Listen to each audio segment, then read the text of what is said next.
Midnight had come and gone, and Julia still wasn't home. I tried not to let my mind wander, told myself she'd be back any minute, that it was just one of those nights where time gets away from you. But something inside gnawed at me, a feeling that had been creeping in more and more over the last few months. Julia had left earlier that night, her heels clicking confidently on the hardwood floor as she made her way to the door. She paused, tossing me a look that I couldn't quite decipher, half exasperation, half something else I didn't want to name. She'd thrown out the excuse casually, like she needed a break, needed to blow off some steam with the girls. I didn't argue. I'd seen that expression enough times now, felt the unspoken words lingering behind it. "You look great," I had told her. It wasn't a lie. Julia had always known how to turn heads, how to pick an outfit that made her stand out in a crowd. That night was no different. A sleek black dress that fit her like a glove, her hair falling in effortless waves over her shoulders. She offered me a faint smile, but her eyes didn't quite meet mine. "Thanks, Lucas," she replied, her tone almost detached. "Don't wait up. I might be late." I hadn't asked her when she'd be back. I hadn't wanted to sound desperate. But now, sitting here in the empty living room, watching the minutes crawl by, I regretted not pressing her for more details. My phone rested on the coffee table, screen dark, still no messages. A part of me fought the urge to text her. I could picture her rolling her eyes if she saw me checking in, the way she had started doing whenever I'd asked too many questions. In her eyes, I was being clingy, maybe even a little pathetic. It hadn't always been like this. A year ago, I wouldn't have thought twice about a night out with her friends. But things had changed, and I could feel the shift as clearly as if it were a physical barrier between us. It wasn't just the subtle digs she'd started making, little comments here and there that chipped away at my confidence. My job as a software engineer came with long hours, deadlines that made my life chaotic, and the stress had taken its toll. Lately, I'd felt off balance in ways I couldn't quite articulate. I'd brushed it off as work stress, but it had begun creeping into our marriage, spilling over into areas I hadn't anticipated. The clock struck 1 in the morning. I picked up my phone, stared at the empty screen, then put it down. Maybe she'd just lost track of time. Maybe she was too busy laughing and talking to notice her phone. But an hour later, the same screen was still blank, and I could feel that creeping unease turn into something sharper, something I didn't want to face. By 2 in the morning, I'd started going through the list of places she might be. I imagined her at some loud, crowded bar with her friends, sipping drinks, throwing her head back in laughter. I told myself there was nothing wrong with that. She was allowed to have fun, but a small voice at the back of my mind wouldn't let me shake the feeling that something was wrong. Julia had been different lately, and I wasn't sure if it was just her or if it was us. As 3 rolled around, I caved, picking up my phone and typing out a quick message. "Hey, just checking in. Where are you?" I stared at the message for a moment, then deleted it. I didn't want to come off as that guy, the one who couldn't handle his wife going out without hovering over her. She was probably fine, but why, then, had that gut feeling stuck with me all night? I flipped through channels, not really paying attention to what was on, the low noise a poor substitute for actual company. I told myself I'd give her until 4, maybe 5. By then, bars would be closed, parties winding down. She'd have to come home eventually. But I couldn't shake the feeling that tonight was different. At 3 in the morning, the house was steeped in silence, the kind that sits heavy, amplifying every creak, every tick of the clock. I was still on the couch, barely able to sit still. My phone lay in my lap, face up, taunting me with its stillness. No calls, no texts, nothing. I had almost gotten up to grab a drink, something strong to take the edge off, when I remembered the night a few weeks ago, when Julia's phone had been buzzing endlessly, interrupting our quiet dinner. I glanced at her, surprised, and she'd shrugged it off with a dismissive laugh. "Oh, just Ben," she'd said. "Old friend from college." I hadn't thought much of it then. Old friends are bound to check in from time to time. But lately, Ben seemed to be texting a lot. Every now and then, when I'd walk into the room, I'd catch her holding her phone close, smiling down at a message with an expression that seemed more private than friendly. I hadn't said anything. The last thing I wanted was to be the suspicious husband, the one who couldn't handle a harmless friendship. But now, With her silence stretching into the small hours of the morning, it gnawed at me like a loose thread I couldn't ignore. Maybe I should have asked her more about Ben, but I told myself not to jump to conclusions. I've been under a lot of stress, after all. Work had been taking its toll, and maybe my mind was just looking for something, anything to blame. Still, that name kept floating back, filling the empty space of the room. Ben, old friend, checking in. I pushed those thoughts away and checked the clock. 3:30. I typed out another message. Julia, I'm getting worried. Just let me know you're safe. But the minute my finger hovered over the send button, something in me resisted. Why should I be the one chasing her down? Why should I play the role of the desperate husband, sitting here in the dark, waiting while she did whatever she was doing?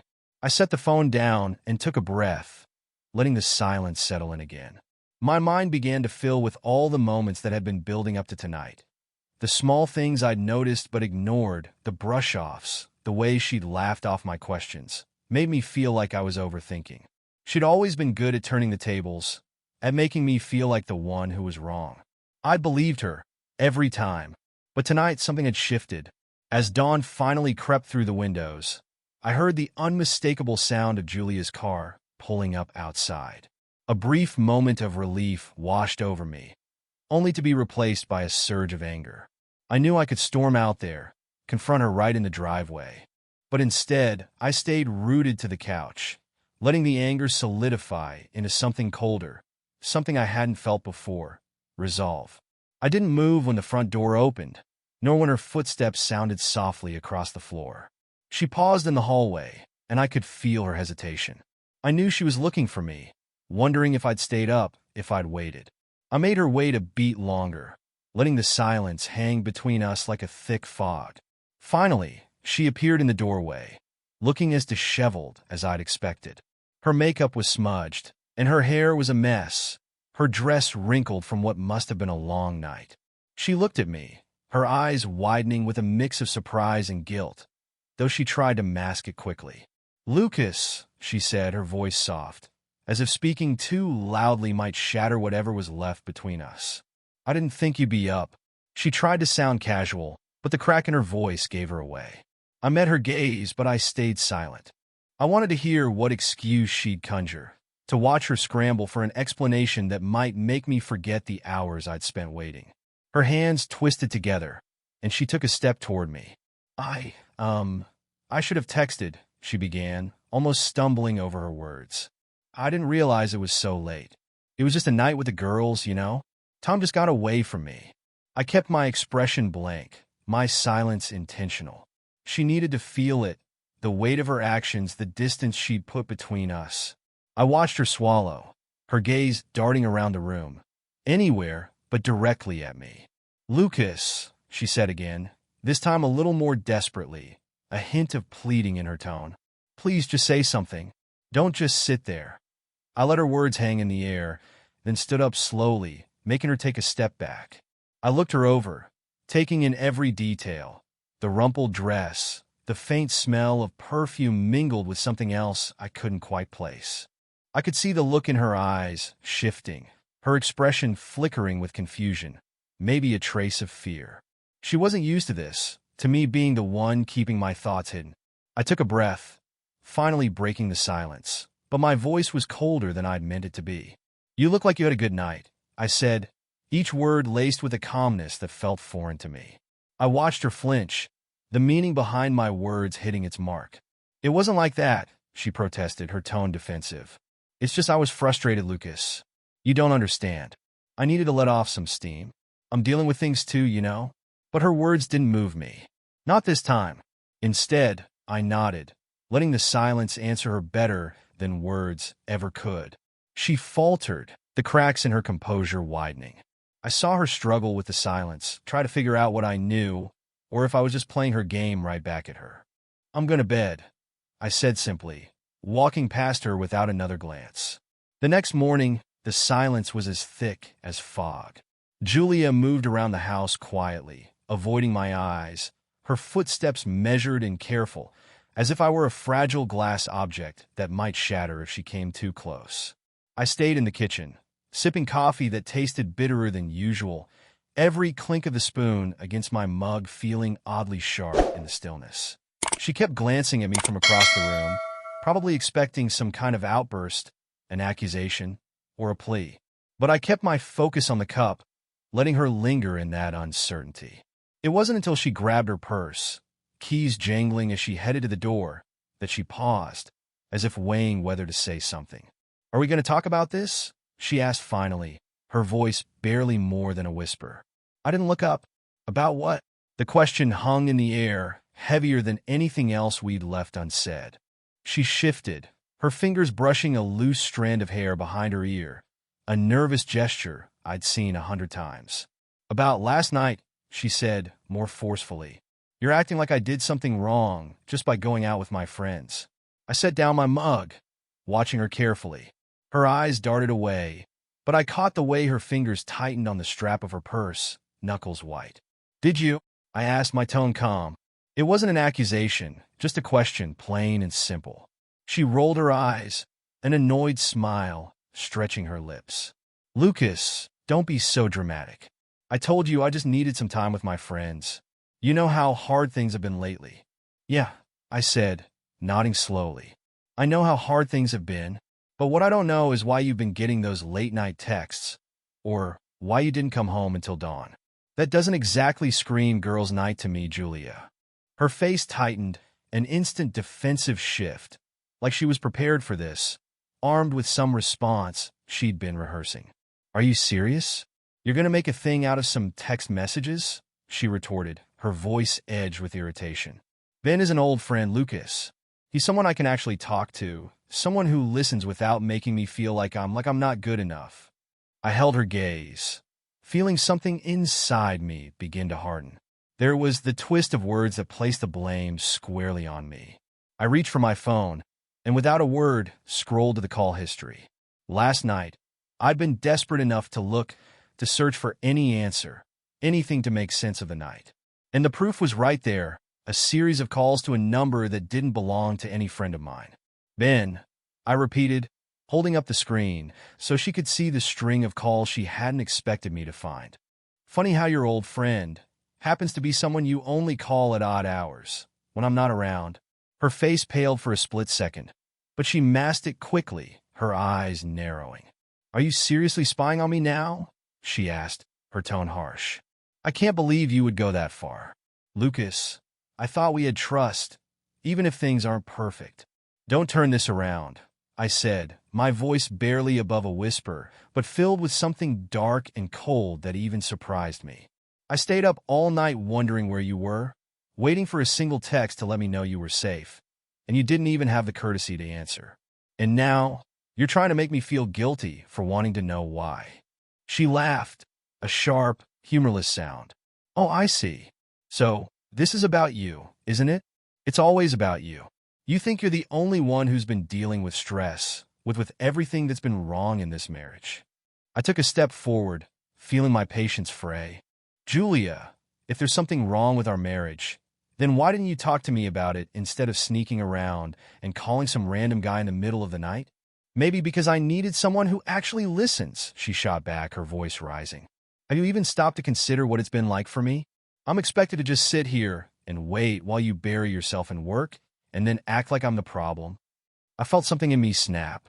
Her deflection, the way she seamlessly slid from guilty to wounded, it was a tactic, a familiar dance I was finally seeing for what it was.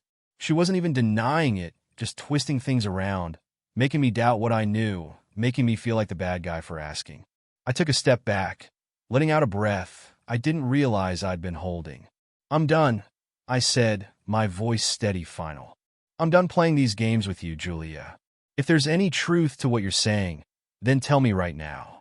Because as far as I'm concerned, you've been lying to me for months." Her mouth opened, but she hesitated, her expression flickering between defiance and something else, something almost pleading. "Lucas, it's not what you think. I swear, it was just, I was lonely, okay?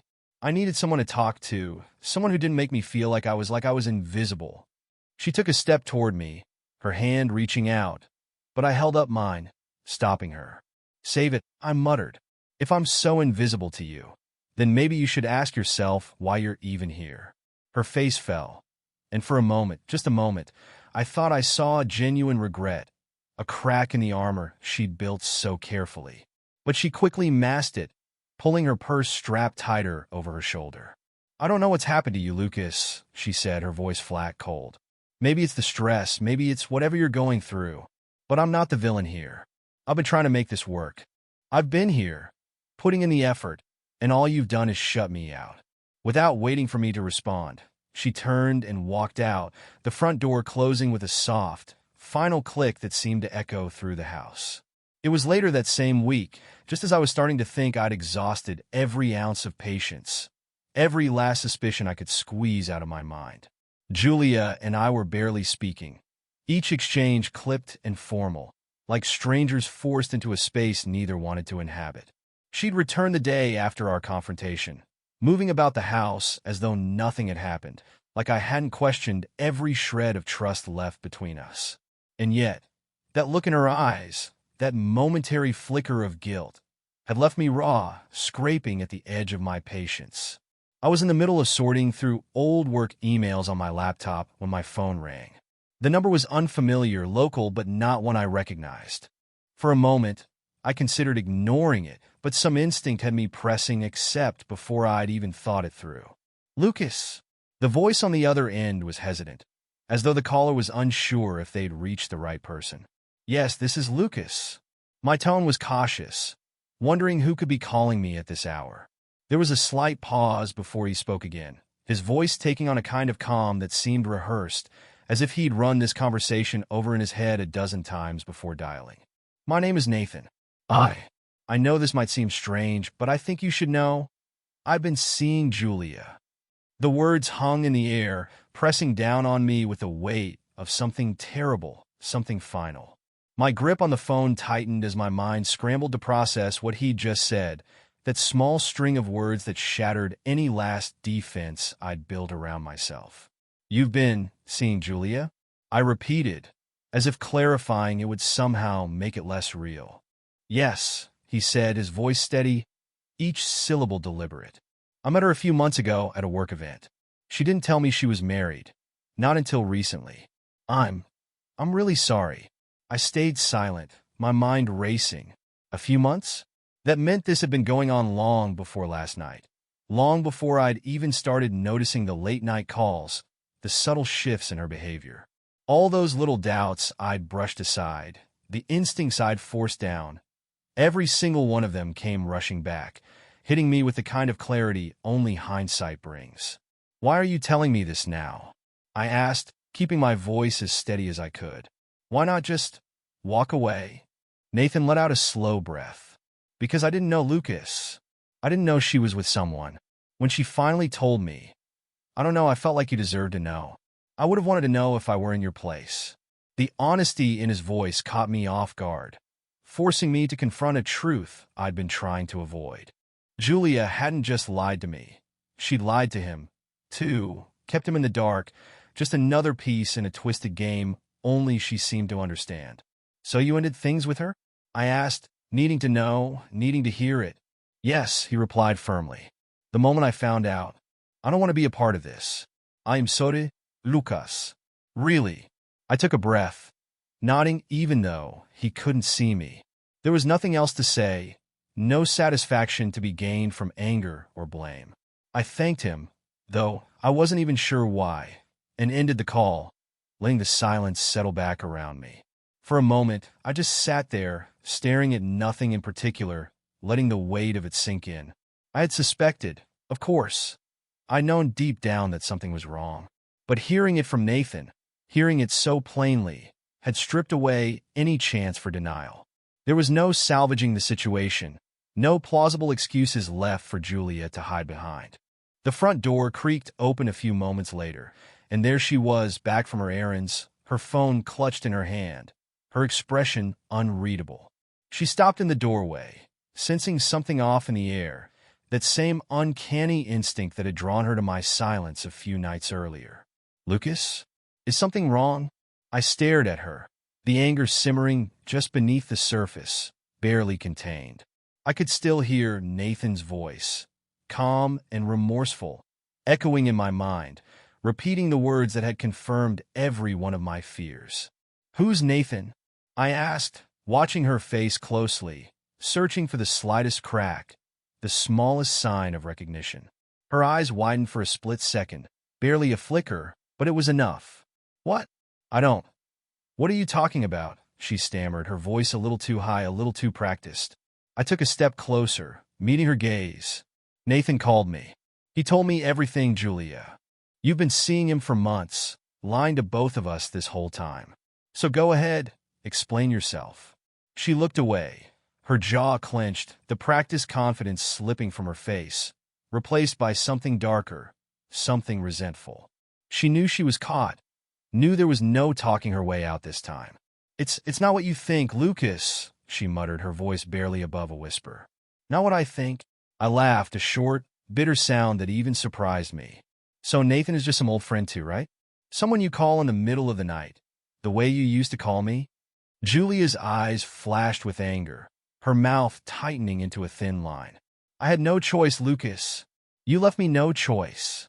You've been distant, buried in your work, acting like I don't exist. Do you know what it feels like to come second in your own marriage? I try to talk to you, I try to make things work, but you never listened." I stared at her, stunned by the audacity, the seamless way she twisted everything around, painting herself as the victim, the wounded party who had been forced into infidelity. I opened my mouth to respond, to throw every accusation back in her face, but the words wouldn't come.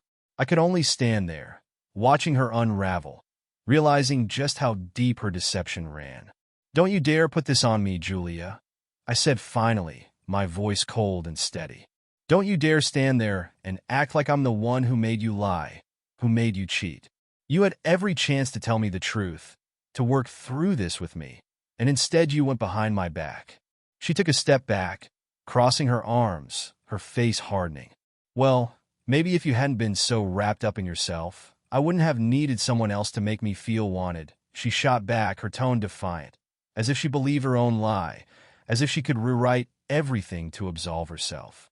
"Fine," I said, nodding slowly, feeling the last traces of patience slip away. "You want to be with someone who makes you feel wanted? Go right ahead. But don't come crawling back to me when it all falls apart." Her face faltered for a second, her expression wavering, as if she hadn't expected me to hold firm. "Lucas, please don't be like this. We can talk about this. You know I didn't mean for it to go this far." But her words felt empty, meaningless, the same rehearsed lines she'd used 100 times before, each one a reminder of just how little she respected me, how little she'd valued our marriage. "No, Julia," I replied, turning away. "You've said enough." Without waiting for her response, I walked away, leaving her standing there, her words dying on her lips. The next evening, as I sat in the dim light of the kitchen, I heard Julia's footsteps behind me. She had been distant all day, moving through the house as if we were both invisible. But as I turned to face her, I could see a forced resolve in her eyes, a kind of quiet determination that made me brace myself for whatever was coming. "Lucas, can we talk?" she asked, her voice softened in a way that felt rehearsed. I gestured toward the chair opposite me, letting her know I was ready to hear whatever excuse she'd pieced together. She lowered herself into the chair, her gaze dropping to her hands, which were nervously twisted together. "Look," she began, her voice barely above a whisper. "I know I messed up. I know that what happened with Nathan was wrong." She glanced up at me, a tear sliding down her cheek, carefully timed, as if she'd been waiting for the right moment to shed it. "But Lucas, it was a mistake. A one-time mistake. I was confused, and I felt so alone." I leaned forward, studying her. "A mistake. One time." The words fell flat, hollow echoes that barely reached me. "A mistake," I repeated, watching her closely. "One time, Julia? Because from what Nathan told me, this has been going on for months." She froze, her face going pale. I could see her mind working, her expression shifting as she struggled to hold on to her story, to cling to the lie she thought I might swallow. But the silence between us was unforgiving, and she seemed to realize there was no way out, No easy explanation that would erase what she'd done.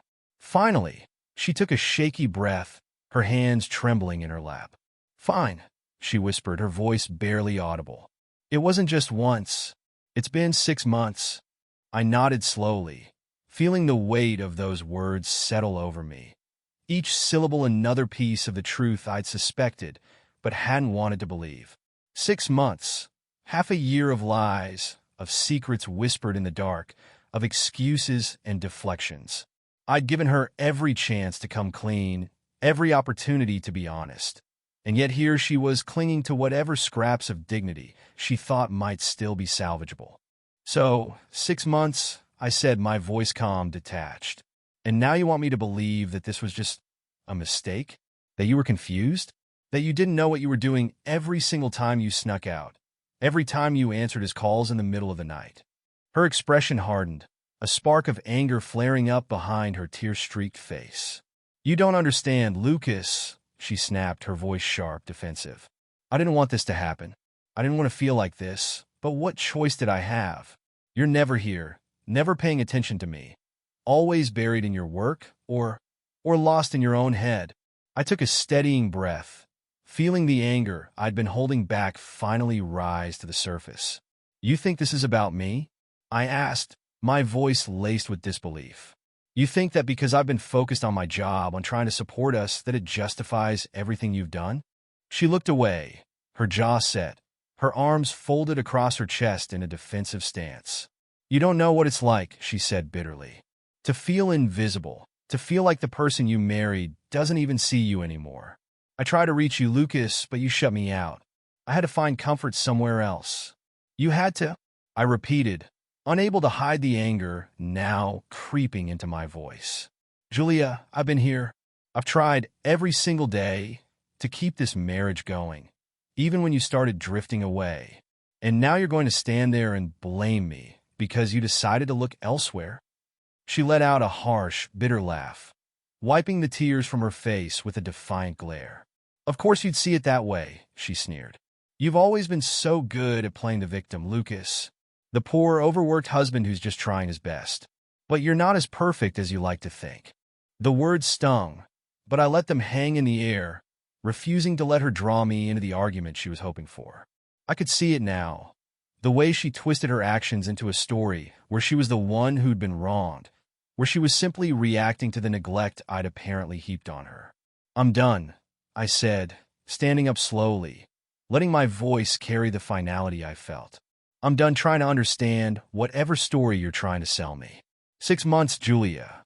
6 months of lies, of excuses. And now, even now, you can't admit that this was your choice, your decision. Not mine." Her face twisted, her defiance crumbling into something more desperate, more pathetic, and she reached out, her voice breaking. "Lucas, please. I can't lose you. I didn't mean for it to go this far. I was scared, and I thought I'd already lost you." I stepped back, feeling the coldness settle over me, erasing any last remnants of pity or regret. "No, Julia. You lost me when you decided that lying was easier than facing the truth. When you chose someone else over me and had the nerve to blame me for it." Her hand fell, her face crumpling as she stared at me, finally understanding that there was no way to turn this around, no excuse left that would undo the damage she'd caused. She took a step back, her eyes wide, searching my face for any trace of forgiveness, of understanding. But there was nothing left to give. I turned, leaving her standing there in the empty kitchen, her silent plea hanging in the air like a ghost, haunting a marriage that had been dead long before tonight. I didn't look back. I didn't have to. For the first time, I saw her clearly for who she was, a stranger, a mask, a betrayal that I could finally walk away from. A few days passed in strained silence. Julia and I barely exchanged words, each of us occupying separate corners of our fractured marriage, drifting like strangers sharing a space too close for comfort. But my mind was still churning, the pieces falling into place, each revelation like a pin pricking through the remnants of whatever trust I'd once had. One afternoon, I met up with Marcus at the gym. I needed a break, a distraction, and Marcus had always been my go-to, Someone who'd known me well enough to see through whatever I was going through, yet smart enough not to press when I didn't want to talk. But today, as I sat down with him in his office after a workout, I could tell he sensed something was off. He raised an eyebrow, leaning back in his chair. "So, what's up, man?" he asked, his tone casual but laced with curiosity. "You've been quiet, even for you." I hesitated, wondering if I should tell him everything, if he'd understand just how deep this mess had gone. But I felt I could trust him, and I was tired of keeping everything bottled up. "It's Julia," I said finally, choosing my words carefully. "There's a lot going on, things I didn't know about." Marcus nodded slowly, his expression shifting into something unreadable, something guarded. "Yeah, I've noticed she's been different lately," he replied, choosing his own words just as carefully. He tapped his fingers on the desk, looking down as if he were trying to decide how much to say. "What do you mean?" I asked, the question out of my mouth before I'd had a chance to stop it. He hesitated, then let out a sigh, leaning forward. "Look, Lucas, I wasn't going to bring this up, but since you did, you should know she's been talking. Not just to me, but to others too. Making it sound like, well, like things between you two have been falling apart for a while. Like you've been ignoring her, caught up in your work, leaving her feeling, well, neglected." The words hit me hard, each one carrying a fresh sting of betrayal. "She said that?" I asked, my voice quieter than I'd intended, but there was an edge to it I couldn't hide. Marcus nodded, his expression serious. "I didn't want to believe it, man. I thought maybe she was just venting, you know. But then she started bringing it up more and more in these subtle ways, almost like she wanted everyone to know. Like she was laying the groundwork." "Groundwork?" I echoed, bitterness creeping into my voice. "Groundwork for what?" He sighed, his gaze shifting away from me. "Look, I don't know exactly, but it felt off, like she was trying to make it look like she'd been the one holding things together, and you were the one tearing it down." I leaned back in my chair, the weight of his words settling over me. I could picture it all too clearly. Julia at some get-together, her voice just low enough to sound discreet, but carrying enough emotion to leave a lasting impression. She had painted herself as the dutiful wife, the one trying to hold together a marriage while I had supposedly neglected her. All those months, all those whispered complaints, it was starting to make sense. She hadn't just betrayed me with Nathan. She'd been erasing me from our story, eroding my place in her life, so she could make herself blameless. Marcus studied me carefully, his voice gentle. "I'm sorry, ma."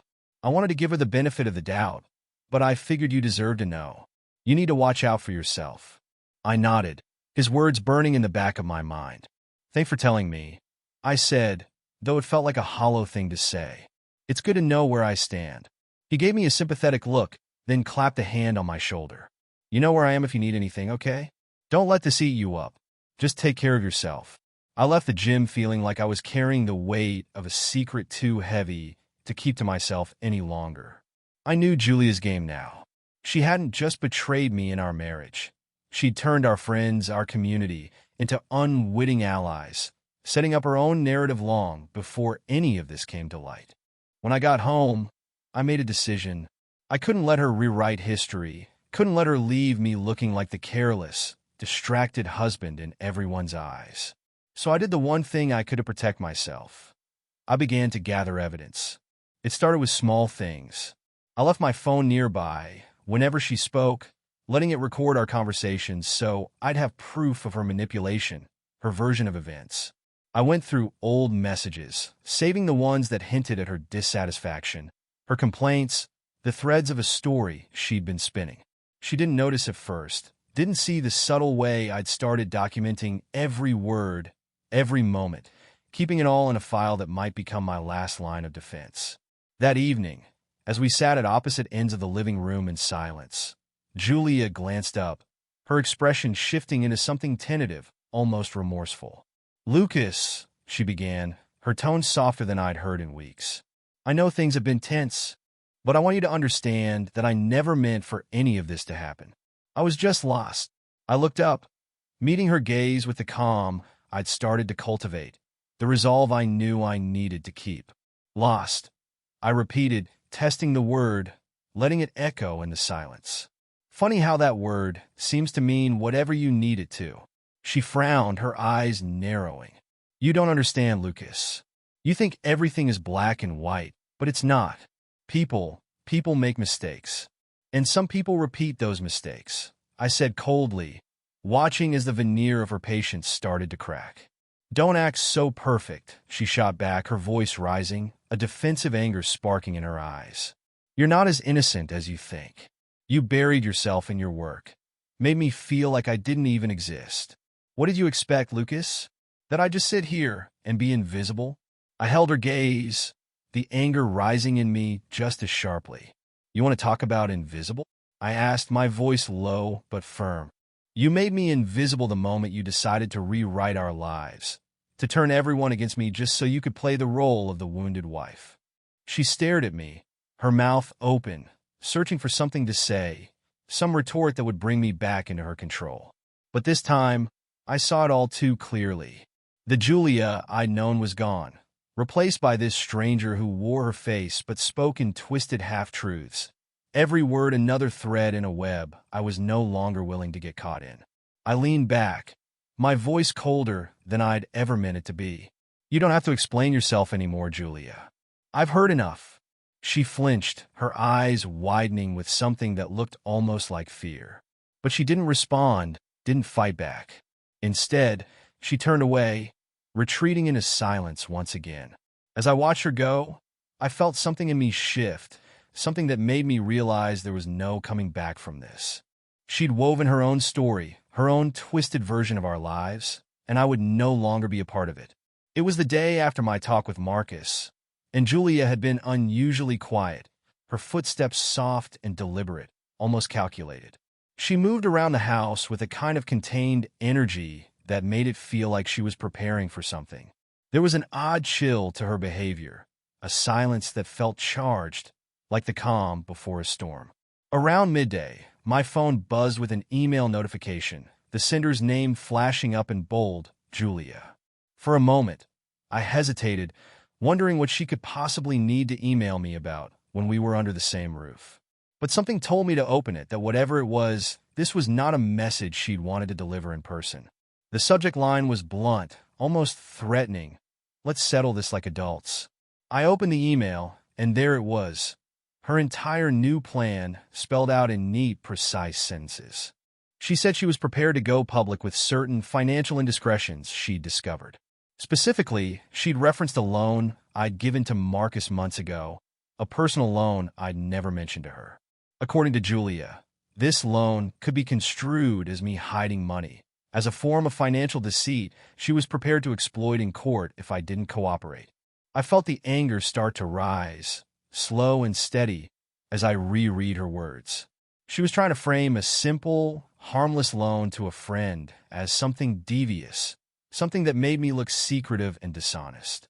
And worse, she was willing to drag Marcus into this mess, making him collateral damage in her attempt to hold on to whatever semblance of control she still had.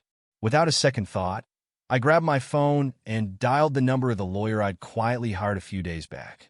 He picked up after a couple of rings, his tone professional and steady. "Good afternoon, Lucas," he greeted. "What can I do for you?" "I just received an email from Julia," I said, keeping my voice calm despite the simmering anger beneath it.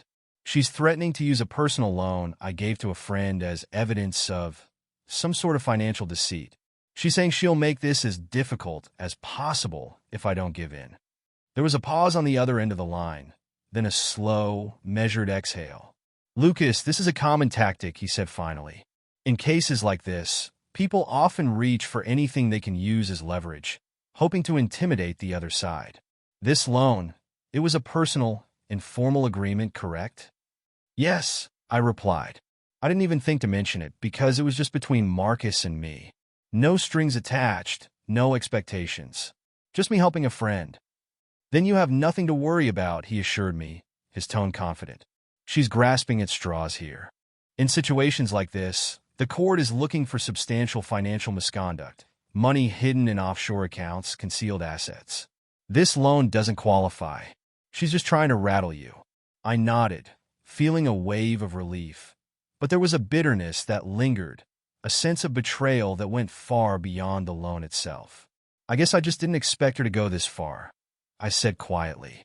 She's willing to drag Marcus into this, to try to turn something simple into a weapon. The lawyer's tone softened. Lucas, it's clear she's not playing fair. This is a classic attempt at manipulation, and it won't be the last. But as long as you remain transparent and keep your records clean, her attempts will only backfire on her. I took a deep breath, nodding. Thank you. I just needed to hear it from someone else. We finished the call, and I set my phone down, a new sense of clarity washing over me. This was no longer just about a broken marriage or a string of lies. Julia was waging a battle of control, a desperate attempt to come out on top no matter the cost, and I realized I'd been playing defense long enough. The moment she returned home that evening, I could tell she was watching me, waiting to see if I'd bring up the email, if I'd take the bait. She lingered by the doorway, eyeing me with a carefully crafted look of innocence, the mask she'd grown so skilled at wearing. Did you have a good day? She asked, her tone polite, almost sweet. Eventful, I replied, my tone giving nothing away. She studied me, a faint smirk tugging at the corner of her lips. You look tense, Lucas. Something on your mind? I met her gaze, forcing myself to remain calm. Actually, yes. I received an interesting email from you today. She shrugged, feigning nonchalance. Oh, just a friendly suggestion. I thought we could handle this with as little fuss as possible. A suggestion? I repeated, my voice steady, threatening to use my generosity against me, trying to make me look dishonest in court. That's what you consider a suggestion? Her eyes flashed, a hint of satisfaction glinting there as she realized she'd struck a nerve. I'm just looking out for myself, Lucas. After all, I have to think about my future. I can't rely on someone who, let's be honest, can barely keep things together. I took a step closer, my voice lowering. Julia, I know exactly what you're trying to do, and it's not going to work. Whatever story you're spinning, whatever manipulation you're trying to pull, I've seen through it all. She laughed, a short, mocking sound that cut through the tension. You think you're so righteous, don't you? So above all this. But you're not, Lucas. You're just as flawed, just as human. And you know what? The court might see it my way. For the first time, I felt a sense of calm settle over me, a kind of finality that surprised even me. I realized there was only one way to handle this. I had to remove myself from her influence, her web of deceit, completely. Julia, I said quietly, my tone leaving no room for argument. This is over. I'm cutting ties, blocking you from my phone, my life, my future. You can try to play whatever games you want, but I'm done playing them with you. For the first time, a flicker of fear crossed her face, the realization dawning that her hold on me was slipping, that the strings she'd been pulling were beginning to snap. You can't just ignore me, she said, her voice faltering. You don't get to just walk away. Watch me, I replied, my gaze steady, unwavering. And with that, I turned, feeling the weight of her stare on my back, the final strings of our shattered relationship falling away as I walked out of the room. She'd thrown her last threat, her last attempt to control me, and I'd met it with the strength I hadn't realized I'd had all along. 2 days after our last confrontation, I settled into my new apartment. It was smaller, a modest one-bedroom across town, but the clean, empty space felt like a gift, a blank slate free of the bitterness that had tainted our home for so long. I hadn't given Julia my address, hadn't seen her since I'd walked out and blocked her number, determined to leave her behind once and for all. I'd instructed my lawyer to handle every communication. Any last questions or details would go through him. And it was working, or at least it had been. That evening, as I poured a drink and leaned back on the couch, savoring the quiet, I heard a sharp knock at the door. My stomach tightened. I set down my glass, barely able to keep my composure as I opened the door. There she was, Julia, her face tear-streaked, eyes wide and pleading. She looked fragile, the type of frail that might have pulled at my heart months ago, but now it only felt like a disguise. Even so, she was here, staring up at me with that rehearsed sadness I knew all too well. Lucas, she began, her voice trembling. Please, just hear me out. I took a steadying breath, keeping my grip on the door tight. Julia, how did you find this place? Does it matter? she replied, a desperate edge to her voice. I had to see you, Lucas. I can't. I can't do this without you. Her words lingered in the air, an echo of every plea, every excuse she'd thrown my way over the past few weeks. But this time, they fell flat, barely reaching me. I looked at her, my expression steady, my mind already steeled against whatever last-ditch attempt she was here to make. I'm done, Julia, I said, my voice calm but firm. There's nothing left to say. She shook her head, tears slipping down her cheeks as she reached out, grabbing my arm. Please, Lucas. I'm sorry. I know I've hurt you, I know I made mistakes, but I can change. I already have. I just need one more chance. Julia, I said quietly, pulling my arm free from her grasp. This isn't about chances. It's about choices. Every step of the way, you chose this. Not me. Her face crumpled, her voice rising in a mixture of desperation and fury. So that's it, she demanded. You just walk away, leaving me here to look like I'm the one who ruined everything? Do you even care what people will say? They'll all think you abandoned me, that you're heartless, that you couldn't even try to work things out. I felt a strange calm settle over me as she spoke, a kind of peace I hadn't expected, a sense of finally seeing through the mask she'd worn so well. What people think is up to them, I replied, my tone even. But we both know the truth, Julia. You lied, you cheated, and you tried to turn our lives into a game. I gave you every chance to come clean, to be honest, but you used those chances to manipulate me. She opened her mouth to argue, but I held up a hand, stopping her. You brought this on yourself, I continued, my voice steady. You pushed me away with every lie, every scheme. Now, you're going to have to face the consequences.